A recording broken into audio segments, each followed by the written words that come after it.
Every single thing that you can see right now, unless it's a plant, a rock, another person, or some other animal, has been manufactured. Such an obvious statement and such a trite thing to say, and yet saying it, I find, can be quite helpful for framing a further discussion. So 40% of shipping containers go on ships through the Suez Canal. So we have a resilient system that can be brought to its knees by one person on one ship making one poor decision. We've made it so fragile by kind of minimizing costs, making things super efficient. There's no redundancy. There's no plan B.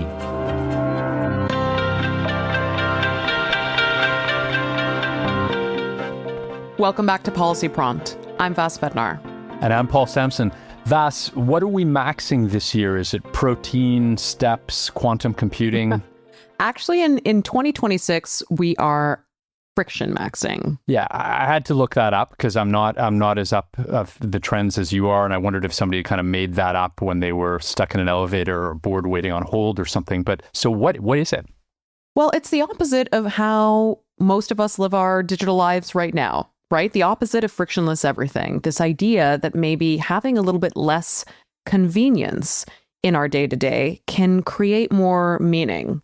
So have a little bit more pain up front, but benefits later. For instance, if you're treating yourself to some takeout, you could still order directly with a restaurant, but you can go out of the house and go pick it up yourself. That's one of the benefits and joys that can come from it. I get it. I like riding my bike in really extreme cold temperatures and things like that because there's a payoff at the end. And so I get it. And it kind of relates a little bit to the story of manufacturing that we're going to be talking about today, that you only really notice the importance when it gets hard or there's a problem. So it does kind of fit today.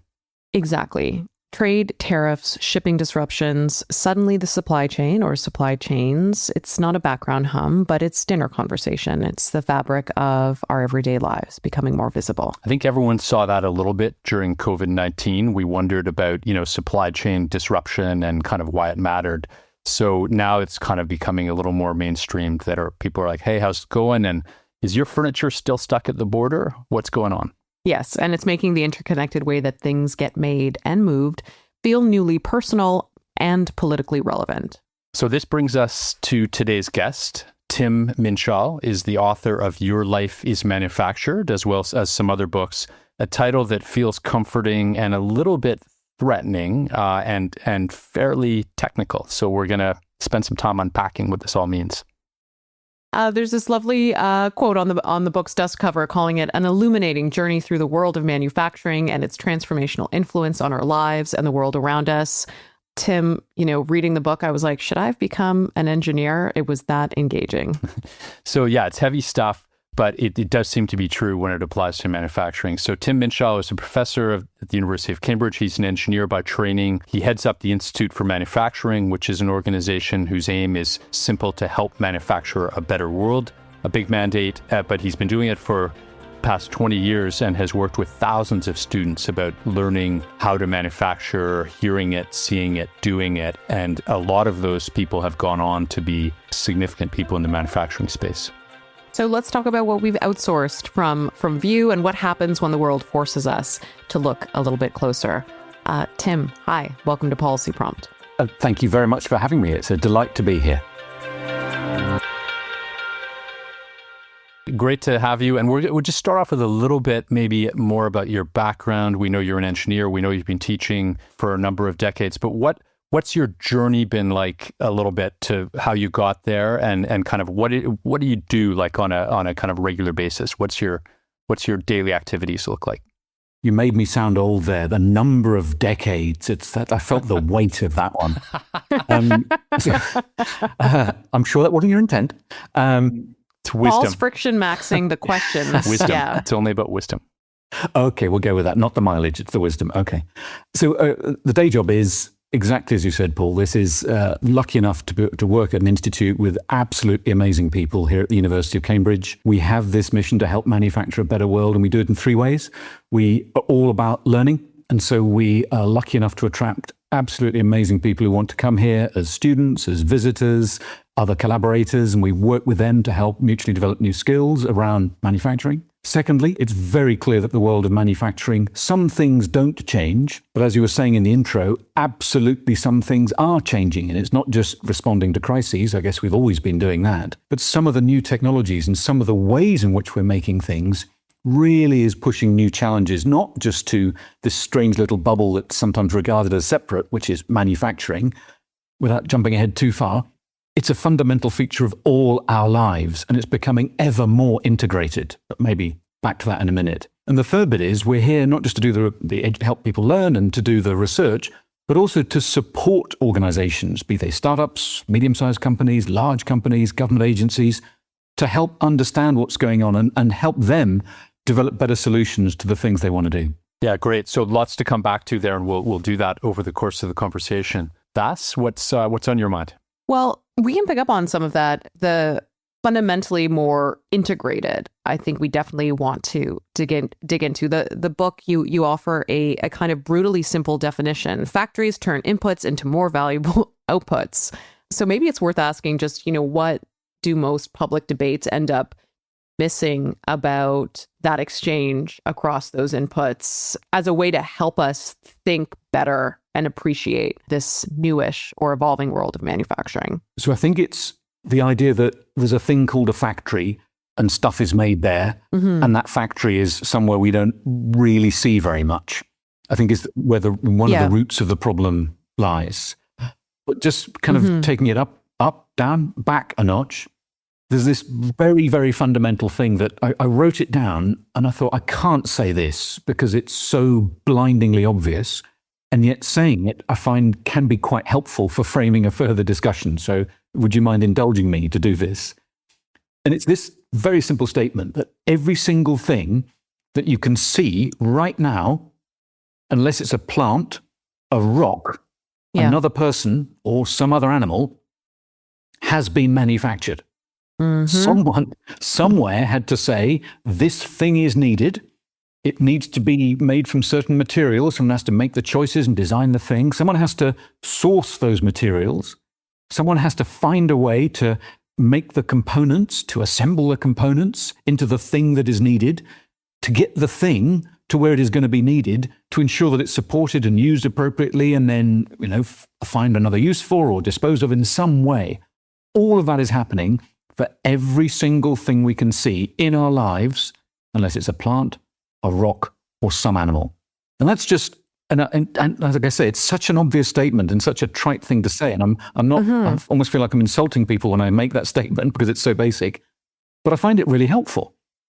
And then you look at every single thing. And when I'm doing talks now, I'm not sure it's doing my academic credibility much good, but I'll usually bring along a roll of toilet paper. Toilet paper. I also do that when I give a talk. So I like, no problem. Just kidding. I bring toilet paper on hiking trips. But there are many reasons we could take this, but the reason I bring it along is something that seems so simple, right? You pick it up, and I usually have one, here we go, that I have in my hand, a roll of toilet paper. There's always one somewhere nearby me. He does. And the reason I do this is it looks so simple. It's just some sheets of paper and a cardboard tube. You go, well, why is that an interesting manufacturing story? Well, as soon as you break it down and say, well, what's it made from? It's made from wood pulp.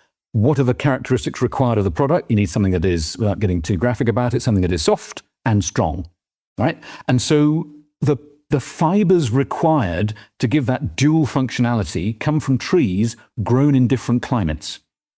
So you need a multi-decade journey of growing trees in cold climates and growing trees in warm climates to get these fibers with these different characteristics.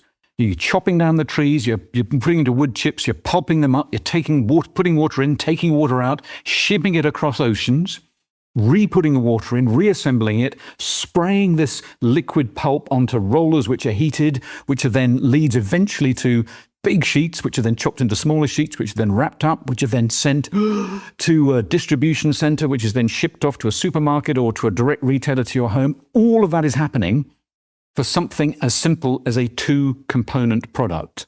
Huge amounts of energy, thousands of miles traveled, vast amounts of water put in, taken out. I mean, it's an incredible journey for something as simple as a roll of toilet paper. And when you, so I'd like to start with that. And then you expand it up and say, well, so what's the equivalent journey for a car? A typical petrol or diesel car has got around, not 2 components, 30,000 components. If it's an electric vehicle, we're down to about 15,000 components. And so you can then imagine if the journey is complicated for a 2-component product, what's it like? What's the manufacturing journeys that go with a car or with an aircraft that's got at least an airliner, 2 or 3 million components?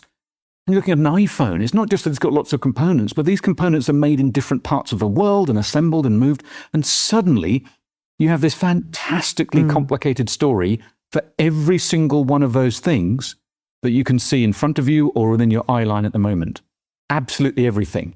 And to me, this is just, again, it seemed like giving a privileged insight into the really obvious, but I just felt I had to say it. To go, I had not thought about that. So all I tried to do was just say, well, I should probably write this down, and genuinely expecting people to go, this is so obvious. Why is this so-called academic engineer telling us something so blindingly obvious? But I was surprised that people, well, some of them said that. Others said, this is helpful. This is just making it clear that we all live in this very, very, very complex world on which we massively rely, everything in our lives pretty much, and it's largely invisible. We don't really get involved in it as much as we used to, going back a few centuries. And so when it goes wrong, there's this extraordinary feeling of shock. And we saw that during COVID, right? Suddenly, I mean, I'd not experienced empty supermarket shelves in my life. I'd seen, pictures in wartime of things happening, but in my, relatively wealthy part of the world, not having stuff just didn't seem to be a thing. Going to Amazon, finding... That's the real reason you have so much toilet paper. Yeah, there was the toilet paper crisis at the beginning of COVID-19. That was the ultimate product that everyone was worried about, right? It became iconic, didn't it? Yeah, it did. But so continuing a little bit with that theme, of the invisible, anyway, there's a part of the book where you talk about an analogy with the sewage system, that it's essential, it's below, like no one really looks at it, thinks about it, they definitely don't want to go there. And it's completely out of sight and out of mind. And then something goes wrong and, there's an emergency response, right? Like, so can you point to something specific that's gone wrong, even to further prove your point here about, okay, well, everything was going well. We just talked about toilet paper and COVID-19, but some other example of where just suddenly it went bad. Absolutely. So again, just because the book was never meant to be a COVID book, but its genesis was there because it was, yes, the toilet paper disappearing from the shelves, but more seriously, it was total of significant lack of medical supplies, and particularly personal protective equipment, what we call PPE. Yeah. And this was much, much more serious. And it became sort of jokey about, oh, there's no toilet paper, what's all that about? But that's actually quite rational hoarding behavior in the face of uncertainty. There's nothing particularly weird there. It was the hospitals, certainly in the UK, and I know in other countries as well. In Canada too. Same, right? Same. Where we had ended up single sourcing lowest cost products from far away. And an awful lot of our personal protective equipment was manufactured and still is in China. And that's absolutely fine. Great manufacturing, great price point, no problem at all, until that wasn't exported. And then we'd moved to this sort of, what's it called? The economists call it mercantilist, the idea that it doesn't matter, you have to make it, you can just go and buy it. Well, pandemic, it was across the entire globe. It was a pan problem, it was everywhere. So there just wasn't the supply. So then you say, okay, well, surely we can just make this stuff. Why can't we make it locally? Well, we've stopped making it 10, 20, 30 years ago in many cases. So you can't just switch it on again. And there's a whole bit we can get into around manufacturing knowledge. Yes, you can buy the machines. Yes, you can look at an instruction manual, but understanding how you set up a manufacturing operation and how you have the people with the right skills who interact with the right suppliers and all of this sort of orchestration, if it's not there, you can't just recreate it overnight. So you need to have sort of a basic level of manufacturing capability, this idea of what's called the industrial commons, enough of it going on so that when something happens, you can repurpose it to do the right thing. And there was a price shock as well when that happened in Canada with the hospital personal protective equipment and for food manufacturing and things. they needed subsidy from the government to be able to afford this very expensive equipment that was scarce suddenly. So there's all kinds of implications when this happens. Well, and that was also a moment where we started talking about the phrase in Canada briefly was friendshoring, that we needed to boost our at-home manufacturing capacity. And policy-wise, we've sort of drifted from there. You mentioned the supermarket, and I think listeners are likely imagining themselves shopping for things or going for things. And the supermarket is certainly a site where we care about maybe more about composition or at least place of origin. There's more awareness.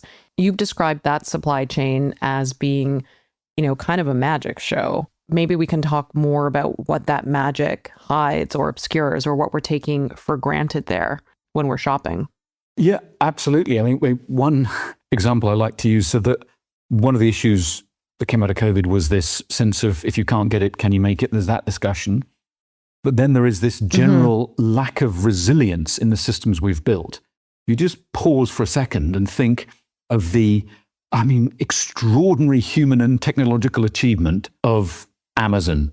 Other providers exist, of course. The fact that, in the middle of this call, any one of us three or any of the listeners could be quietly on their phone ordering something. And if it's not at the front door by tomorrow morning, you're pretty upset about it, going, hang on, I asked, 24-hour delivery, what's going on here? And so we've become accustomed to great variety, really good price point, fast delivery. And to make that work requires a very, very, very sophisticated system. And just one example around electronics we could talk about, but an awful lot of it is for the UK, is going to be made in China. In fact, I'm sure for Canada as well. An awful lot of electronic components made in, if not mainland China, elsewhere in that region. And for us, our side of the world, nearly all of that will be put into containers and sail nicely across, heading west in our case. It will go through the Suez Canal. So 40% of shipping containers go on ships through the Suez Canal. And it is if you try and turn a ship sideways, it will get wedged in there, right? So it's narrow enough to take one ship in one direction, and it has one-way traffic going through it. And so as you might recall, not that many years ago, that's exactly what happened. One of these 200,000-ton ships by one person on the bridge of one ship made one small speed correction and straight away wedged the Suez Canal, and no traffic could get through for 7 days. That's billions of revenue lost in that whole process. Absolutely extraordinary that was happening. To have a resilient system that can be brought to its knees by one person on one ship making one poor decision.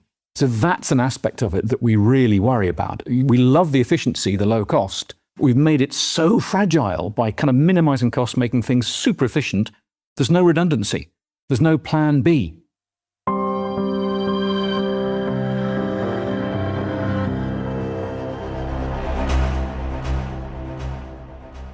You've mentioned the kind of ecosystem of what's going on here with manufacturing.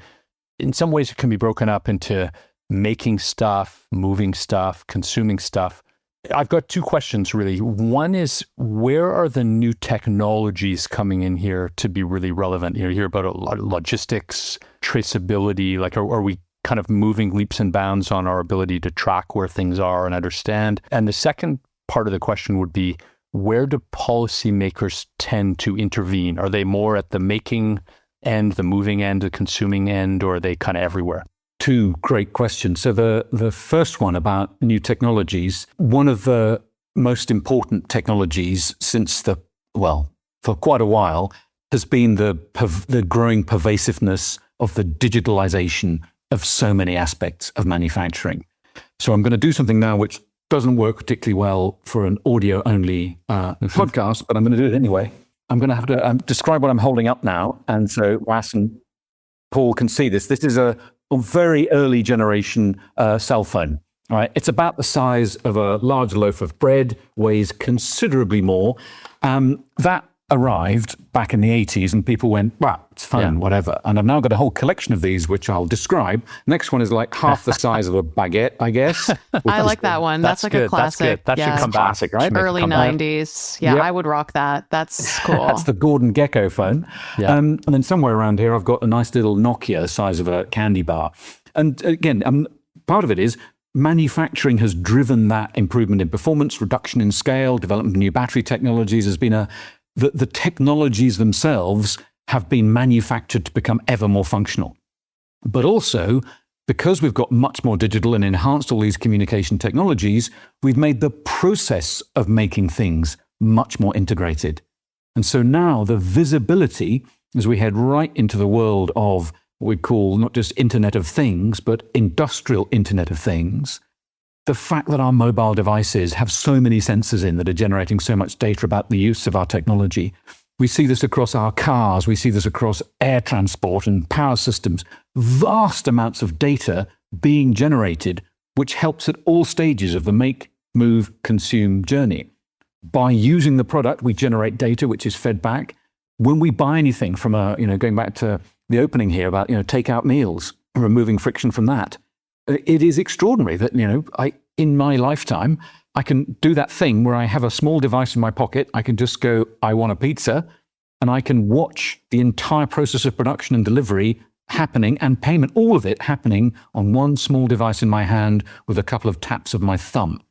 And that's mirrored absolutely across all the supply chains, this level of data being generated to the extent where it's actually a problem because there's so much data. What do you do usefully with it? And then the final bit is there's the technology being deployed within factories. And there we find it very, very interesting. And if we just take a word that is sometimes misused of automation, there's all the stuff to do with robotics and bringing in guided vehicles to move stuff around factory, to have robots doing the welding and all that stuff we see on the news broadcasts. But there's also, that's physical automation. There's also the cognitive automation. So, it's taken us a few minutes, but we've got to AI. It's usually much earlier, I know. But that's a huge, huge issue. So that problem I just quoted there about so much data being generated across supply chains and supply networks, well, now cognitive automation, AI, can be used to help draw insights from that, to make predictions, to provide another option, a different way of thinking about things. So that to me is, I think it's the digitalization of so many aspects of manufacturing has had one of the biggest effects. Yeah, and taking that even a bit further, there's the digitalization of things, and then there's this now tokenization where it becomes even more formalized in a way that's integrated, right? So that could even take it to the next level. And I know you've got a BlackBerry somewhere in your collection there of machines. Certainly do. Yeah. Yes. Okay. Good. Just wanted to check. But this tokenization is going to be another wave coming, I think. Yes. No, absolutely. Just for the listeners' benefit, I have a collection of all mobile phones, including those splendid ones produced by Research in Motion, the BlackBerry, which was just such a phenomenon. Those click keyboards are coming back. There's a product you can get to add to your iPhone to bring that satisfaction back to tactileness and friction maxing. The last time I saw BlackBerry it was in a museum.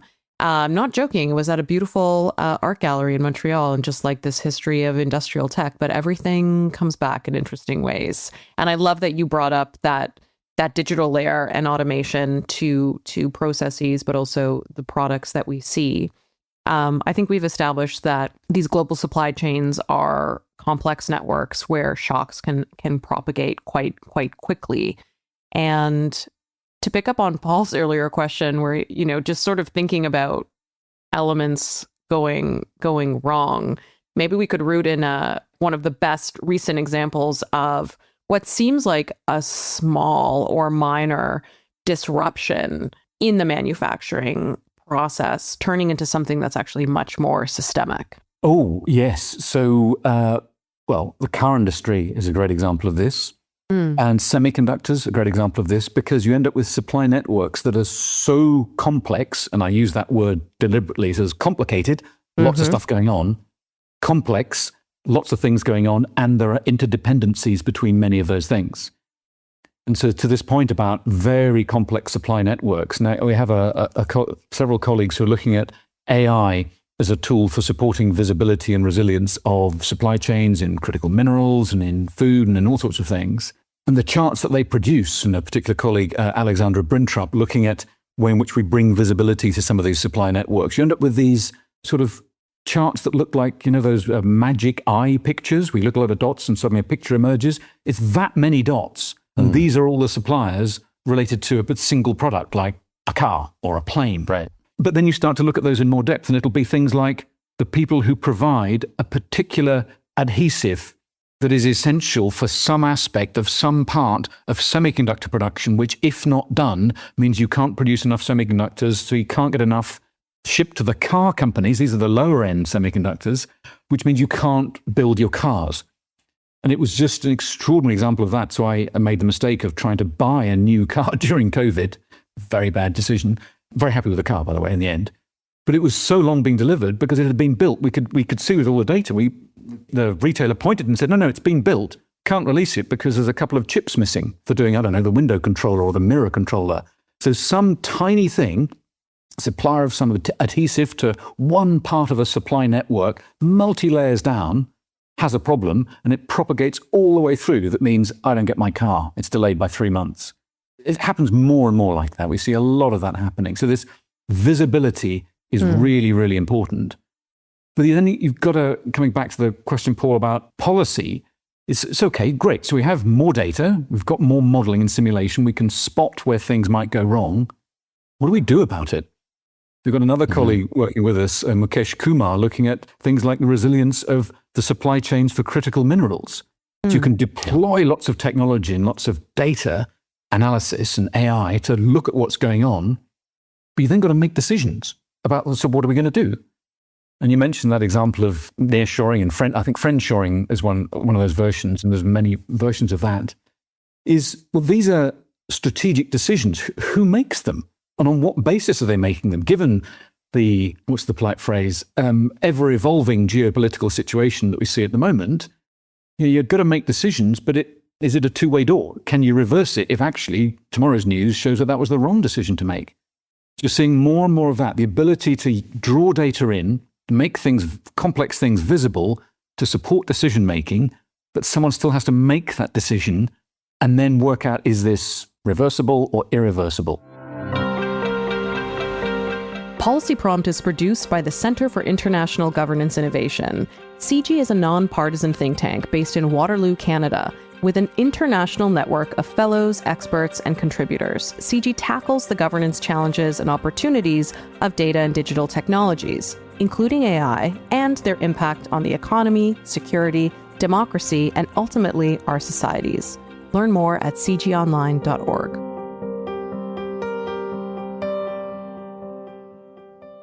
One thing that we haven't got into at all yet is, again, when you think of this incredible movement of things, right, across the whole ecosystem, there are positives, there are negatives. One of the spillovers, let's say, we haven't talked about is carbonization, decarbonization, carbon emissions.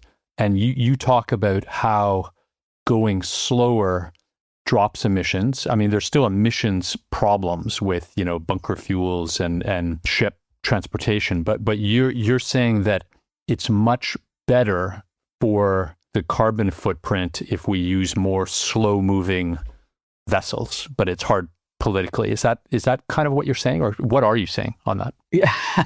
Yes-ish, if I may say. So okay. Yeah, you're absolutely right. That example of maritime cargo shipping, there was this wonderful meeting held apparently where they wanted to look at how can we reduce the emissions from all these ships moving around? And there's all sorts of ideas around hydrogen fuel systems and attaching sails to these big ships to reduce the amount of energy required from diesel engines. Back to the future. Yeah.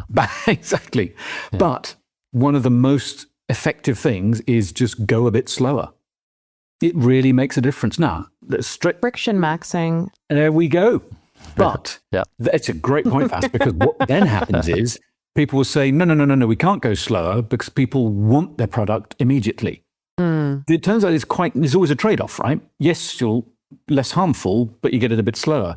But it's not binary. It's not one or the other. So you see lots of examples where people are going, no, for this project, we need this thing to arrive on time. If this doesn't arrive on time, the rest of the project can't happen. I don't know, a construction project or some big shipbuilding project, whatever it may be. In other cases, you go, well, it's going to arrive a day later. Does that actually matter? Yes, you want it as quick as possible, but if you're willing to just wait a bit, there are these benefits. So it's always going to be a trade-off, but super interesting. Companies have to be quite courageous to do that. But people are tilting towards, I want it now more than ever, I think, as you said earlier, right? So there's definitely a counterforce against this this sensible, policy in a way, or sensible reaction.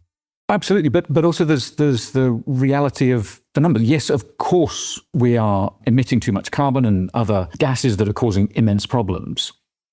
But everything is a trade-off. And one of the things that I found interesting when we started digging into some of the data, we're constantly beating up the aviation industry for, we should fly less and we more efficient engines. Absolutely, but there's also lots of benefits to flying. Moving people around breaks down barriers between cultures, and it's good for all sorts of things. Sure. And if we look at total CO2 emissions from aviation, it's about 2 to 3% of the total. Total emissions from cement production is about 8-9%. So wouldn't it make more sense to put more effort into making cleaner cement, because we're going to go on needing more cement for more concrete for more buildings, which has lots of benefits for hospitals, schools, roads, all these things, rather than just focusing on transport? So everything in this space just gets into a series of wonderfully interesting, but very challenging from a policy point of view, trade-offs. I mean, speaking of trade-offs, trade is being weaponized now more than ever. I mean, I would say amid geopolitical tension, but I feel like those two words aren't doing enough work to describe the situation. Well, I'm not sure what you mean. Have I missed something in the news? Yeah, exactly. Refresh, click refresh. Take a look. It just happened a few minutes ago. No. Yeah, check Truth Social.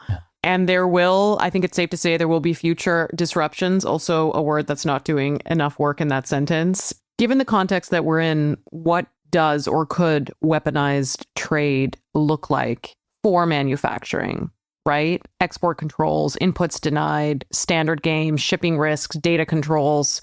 We'd love to muddle through that merging of these complex manufacturing systems with the new geopolitical world order. Just a, simple casual question. Yeah, no, that's, thank you for giving me one of the easy ones. So just a few statements up front. One, that sounds way above my pay grade. I just wrote a nice book about toilet paper and mobile phone. The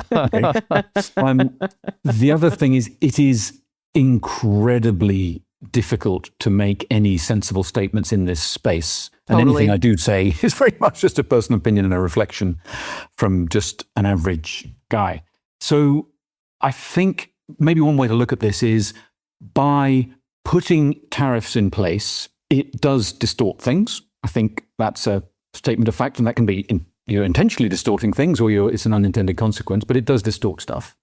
And there may be a very good reason for doing it. So the use of tariffs at different times in our mutual histories, it's been a known thing, and it's done for a reason, and we move on from that. What it also can do, though, is trigger other behaviors. So one of the examples, I guess, is if you're not able to buy something from overseas and you need to make it, then that can actually give you an advantage, because then you're forced to develop the capability to make it. I'm thinking of some of the territory that's absolutely beyond my comfort zone and pay grade, which is, shipping of chips to mainland China from Europe and from North America. That presents lots of interesting questions. I think I'll just say that. But what it has done, we've seen huge amounts of investment in mainland China in the development of chip manufacturing capabilities.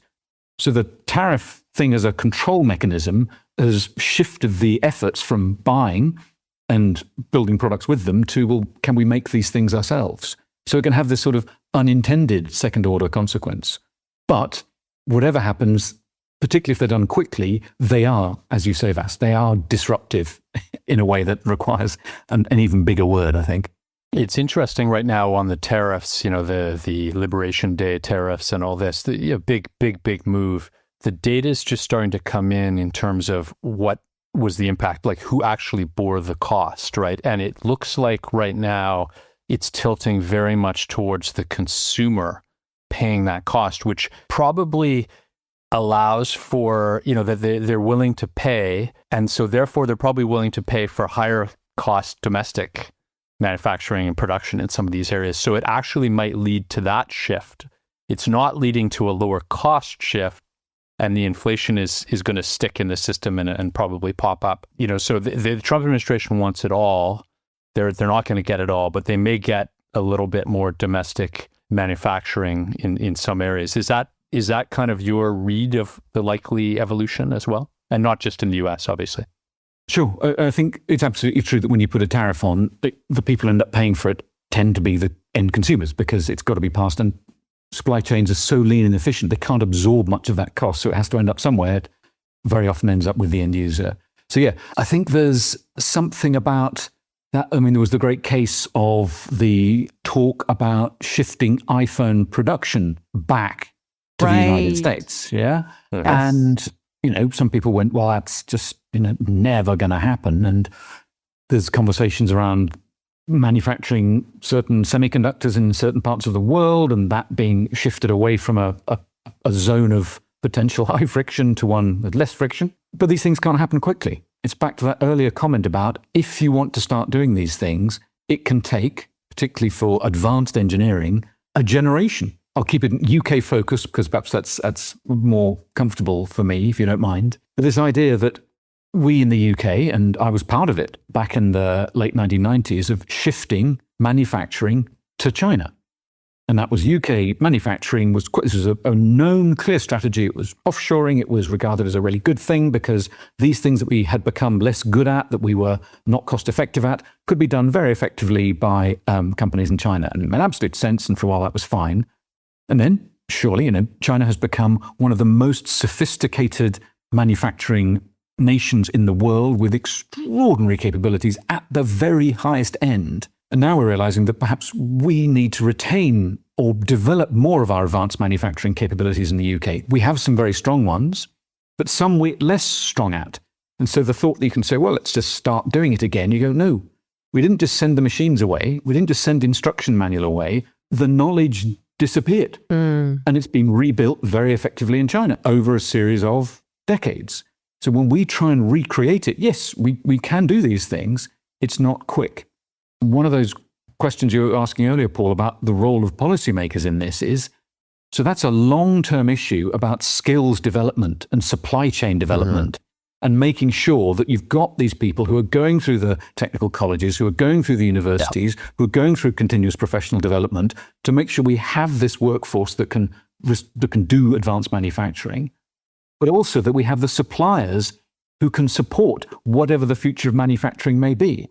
So sometimes we think quite tactically and going, is there a supplier who can do X? But it's not just can they do X and is there one of them? It's in the future, we're going to be doing a different thing. Will those suppliers be there who can help us do whatever the future may bring? Like the German skills on auto manufacturing were legendary, but now they've got to do something else to at least partially. Right, the skills of the individuals and also the suppliers, what is being supplied now. And you've had over a century of top-end metalworking and casting and machining and component at the highest level. Beautiful. I mean, a phenomenal achievement, what Germany did, what Japan did, absolutely amazing. With electric vehicles, as we said earlier, half the number of components, from 30,000 to 15,000, and many of them are differently complex. There are just fewer bits that need moving around and making.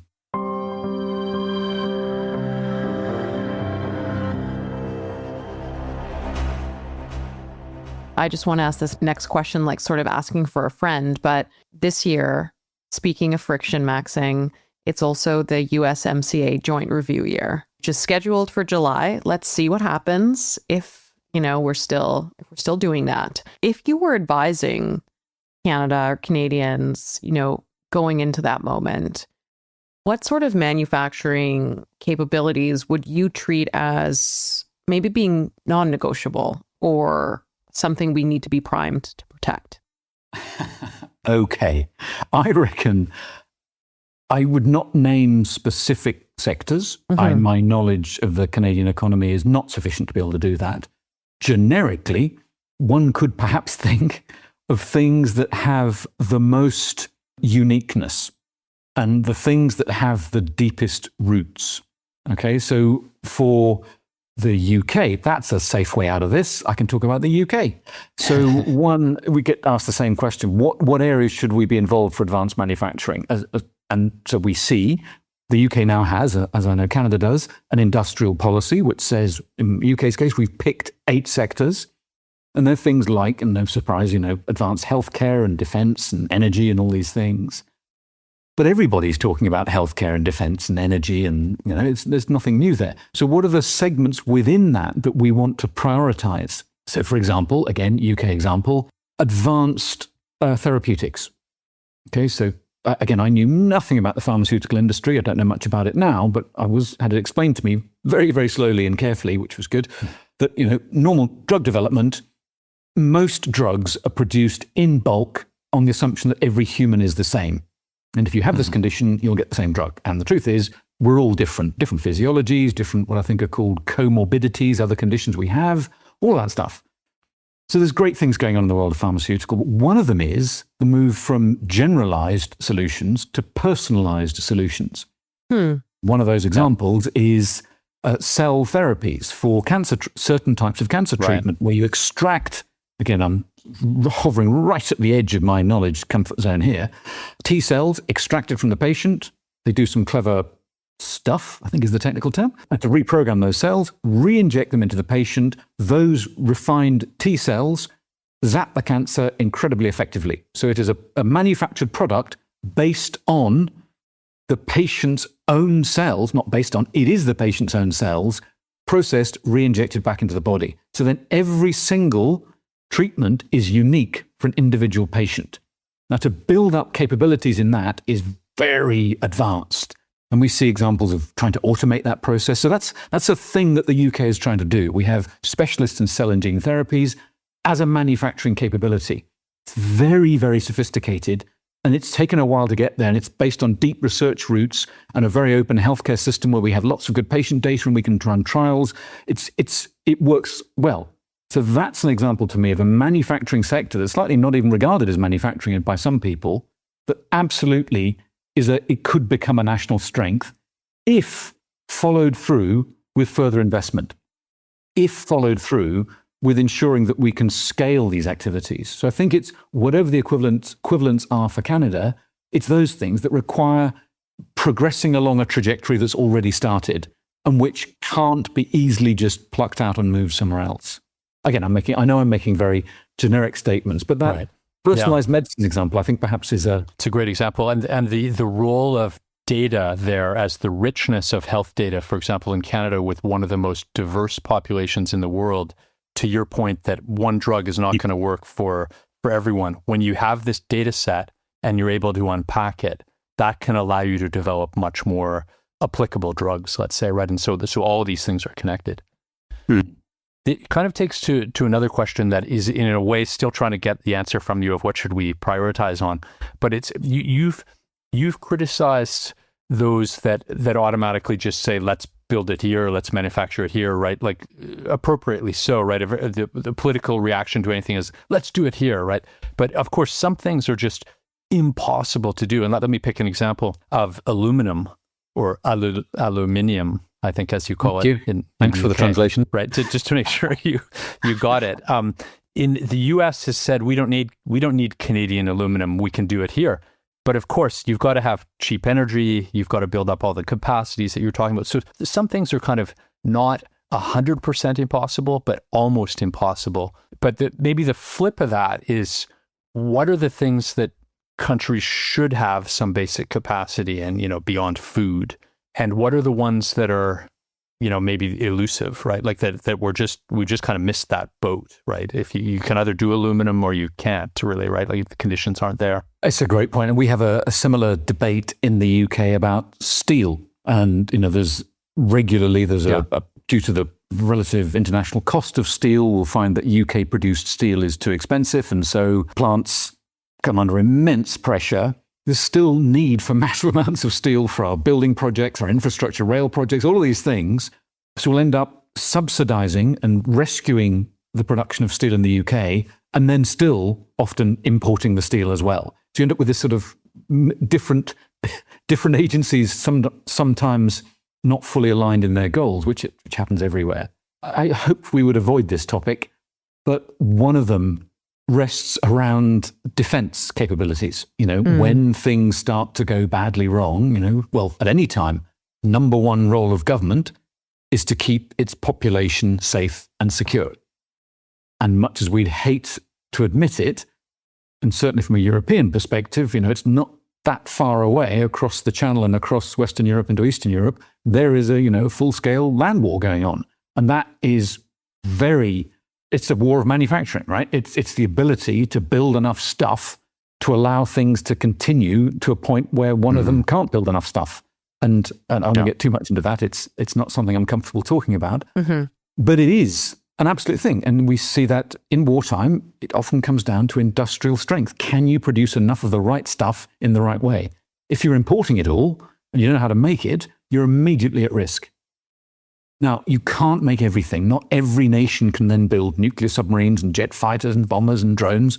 We're all having to import and move stuff around. It's which bits become, essential sovereign capabilities. Yeah. Mm-hmm. And then it comes down to, yes, of course, we can talk about the weapons, but it also comes down to which bits of the food system, which bits of the pharmaceutical system, which bit of the transport system. You can't do all of it, but every nation will have a different set of needs. But yes, thank you for introducing it that way, Paul, that it can't be a bring it all back. We'll just become a splendid island of isolation and every nation will do that. That's an extreme wrong answer as well. It's got to be somewhere in the middle that is case by case dependent. Well, Tim, you've been showing Paul and I your amazing items. And I don't know if you could see from before, but I have a printer.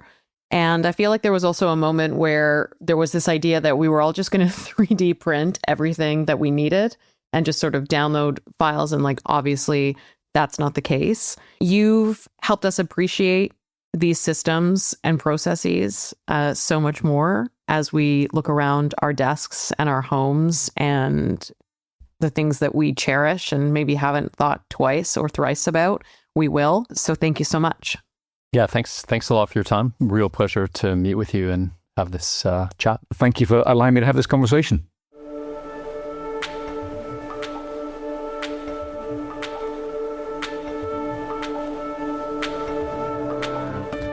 Wow, that was great. He's such a knowledgeable person, and as an engineer who's kind of evolved in the space that he's occupying now, in his thinking at interdisciplinary, kind of what's really going on with supply chains. The thing that struck me that I was thinking of, and we didn't have a chance to discuss it directly with him, but it's that proverb, and there are several. One of them goes back to the Middle Ages, where it's kind of like, for want of a nail, the horseshoe was lost. And because there was no horseshoe, there was no horse. Because there was no horse, there was no rider.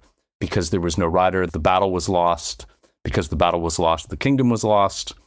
All for want of that horseshoe nail, right? And it's kind of like he's identifying those now in the current system, I think actually in a way which is even more profound than that old proverb. Because if you think now, we've got all these choke points in systems, and we're seeing it now, obviously, with ocean transportation choke points. Like suddenly you've got a transportation issue. But I think you also see it in the new technology space, where when you think of artificial intelligence or quantum computing, or think of all those pieces that are required, whether it's chips, rare gases, energy, there's so many pieces, it's so globalized, that horseshoe nail proverb really applies to what we're seeing now. Yeah, I'm glad you used the word profound. I mean, I was also going to add fun. I was struck by how Tim reveals the wild world of manufacturing, how and where things are made, where those interdependencies are, that differential too, right, between just the geography of where things are made and that layer of how they're made and the associated know-how. Right? Who has the intellectual property associated with that? I think everyone is more alive and to this and curious about it and sort of hungry to learn about those stories behind the items that sometimes come to us through very kind of invisible ways, right? Where you and I are always joking about that loss of friction in our everyday lives. And let's bring some of that back and make it a bit more visible than it's been historically. Right. It also has an implication for efficiency versus redundancy in a way, like that efficient systems drive you to not have a lot of redundancy or extra layers in a system, right? Because you're just totally optimizing. And then suddenly you need something because there's a piece missing, right? And that's coming back to be more significant as well in areas where you cannot fail. You cannot have a piece missing. You've got to have the full security and resilience around that supply chain. And so that's come back to be a bigger deal as well. Ditto interoperability, right? And kind of elements that are more closed and more open and interchangeable. So I'm glad you honed in on that too. Well, I think that's a wrap for today. It was a really fascinating discussion. Talk to you soon.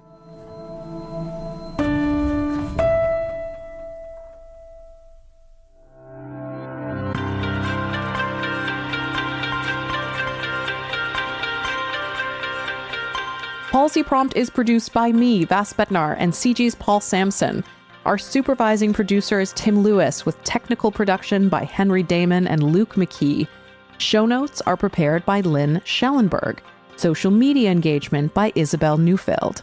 Brand design and episode artwork by Abhilasha Dewan and Sami Chowdhury, with creative direction from Sam Soy. The original theme music is by Josh Snethlaga. Please subscribe and rate Policy Prompt wherever you listen to podcasts, and stay tuned for future episodes.